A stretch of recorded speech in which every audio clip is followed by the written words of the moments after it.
खबरों का सिलसिला एकदम गर्म है और स्टॉक में एक्शन भी बनता हुआ दिखाई दिया है। दो पॉकेट्स जिसकी हम चर्चा करते आए हैं, एक तो रेल कंपनियां, दूसरी तरफ एथनॉल प्ले वाली कंपनियां, और इसमें आप एनर्जी सेक्टर को भी जोड़ दें क्योंकि rail shipping corridor global biofuel alliance के बाद अब भारत को तीसरी बड़ी सफलता मिल रही है। एनर्जी सेक्टर के लिए भारत और सऊदी अरब के बीच एक बड़ा करार हुआ है। इसके तहत समुद्र के नीचे से पावर ट्रांसमिशन बिछाने का प्रस्ताव रखा गया है। ज्यादा डिटेल्स के लिए लक्ष्मण रॉय हमारे साथ है और लक्ष्मण के हाथ दरअसल ये एक्सक्लूसिव जानकारी लग रही है कि किसी भी क्षण दरअसल इसका एक औपचारिक ऐलान होता हुआ हम देखेंगे। लक्ष्मण, क्या डिटेल्स हैं, कितना बड़ा ये प्रोजेक्ट साबित हो सकता है? देखिए, ये ट्रांसमिशन लाइन के लिहाज से, ट्रांसमिशन सेक्टर के लिहाज से काफ़ी बड़ा प्रोजेक्ट साबित होगा, क्योंकि इस पर पिछले करीब मुझे लगता है कि 2 साल से बातचीत हो रही थी। 2 साल से दोनों देशों के बीच में चर्चा हो रही थी। भारत सरकार के जो ऊर्जा मंत्रालय, पावर मिनिस्ट्री है वो, और सऊदी अरबिया के मंत्रालय के बीच में कई दौर की बैठकें हुई और आखिरकार अब दोनों देशों के बीच में MOU पर दस्तखत हो चुके हैं। भारत की तरफ से पावर मिनिस्टर RK सिंह ने यहाँ पर दस्तखत किए हैं MOU पर, और इस MOU के औपचारिक ऐलान बहुत जल्द होने वाला है। प्रधानमंत्री मोदी की अभी सऊदी अरबिया के क्राउन्स के साथ बैठक चल रही है, तो उस बैठक के बाद उसका ऐलान कभी भी हो सकता है। लेकिन जो हमें एक्सक्लूसिव जानकारी मिली है, MOU पर दस्तखत हो चुके हैं। उस दस्तखत में जो MOU किया गया है उसमें सबसे बड़ी बात यह है कि दोनों देशों के बीच में ट्रांसमिशन लाइन कनेक्शन किया जाएगा, ग्रिड कनेक्शन किया जाएगा।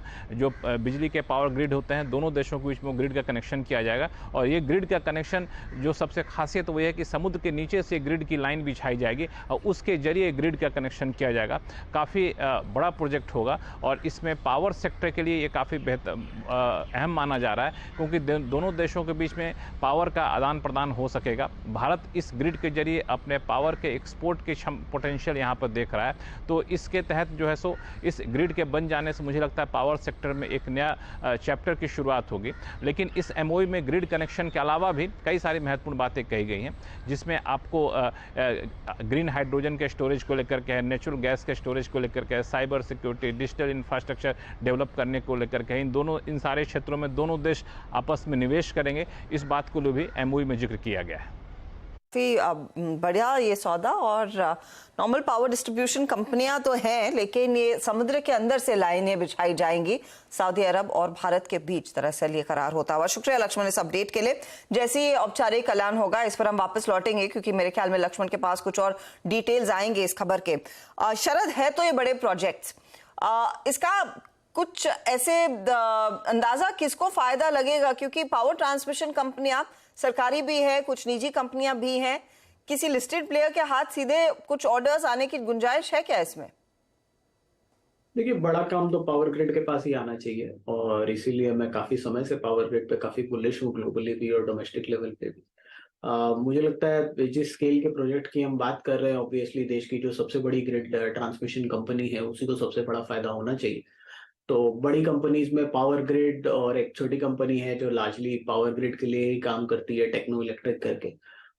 ये दोनों को मुझे लगता है ज्यादा फायदा होना चाहिए कंपैरेटिवली, क्योंकि स्केल ऑफ प्रोजेक्ट बहुत बड़ा है। तो फ्रंट लाइन एक्टिविटी शायद इन कंपनीज को फायदा हो, बट ऑब्वियसली इतना बड़ा प्रोजेक्ट है तो पूरी स्पेस में जो कंपनीज है सभी को कुछ ना कुछ फायदा होगा। और जनरली भी मेरी ये उम्मीद है कि ट्रांसमिशन डिस्ट्रीब्यूशन पे पावर में आने वाले समय में बहुत बड़ा खर्च इंडिया में भी देखने को मिलना चाहिए और ग्लोबली भी। तो ज्यादातर ट्रांसमिशन डिस्ट्रीब्यूशन कंपनीज के लिए आने वाला समय काफी पॉजिटिव रहना चाहिए।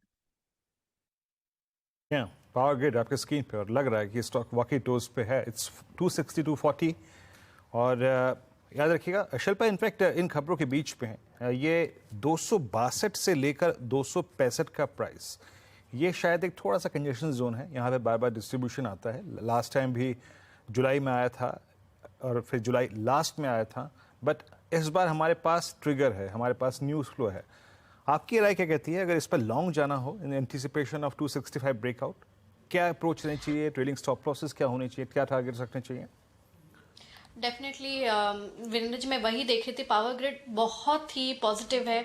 यहाँ पे 265 के ऊपर तो इसका क्लियर ब्रेकआउट है फॉर टारगेट्स ऑफ 285 to 300। अगर मैं यहाँ पे सितंबर या मान लीजिए 1 अक्टूबर मिड तक भी हम लोग अगर ये टारगेट एक्सपेक्ट कर सकते हैं।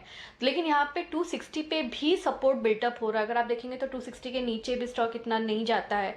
तो यहाँ पे एंटिसिपेट करके अगर हम लोग पावर ग्रिड का 270 का कॉल ऑप्शन, इसको एक्चुअली मैंने सोचा था इसके लिए 4 का चौका के लिए, बट अभी हम लोग डिस्कस कर रहे हैं। तो यहाँ पे 5 रुपये में अभी ट्रेड कर रहा है। तो आप यहाँ पे 2.5 रुपये का अगर स्टॉप लॉस भी मेंटेन करते हैं तो मुझे लगता है ये आपको बहुत अच्छे गेंस देगा। यहाँ पे टारगेट्स डबल से भी ज़्यादा हो सकते हैं, 11 to 12 आप टारगेट एक्सपेक्ट कर सकते हैं।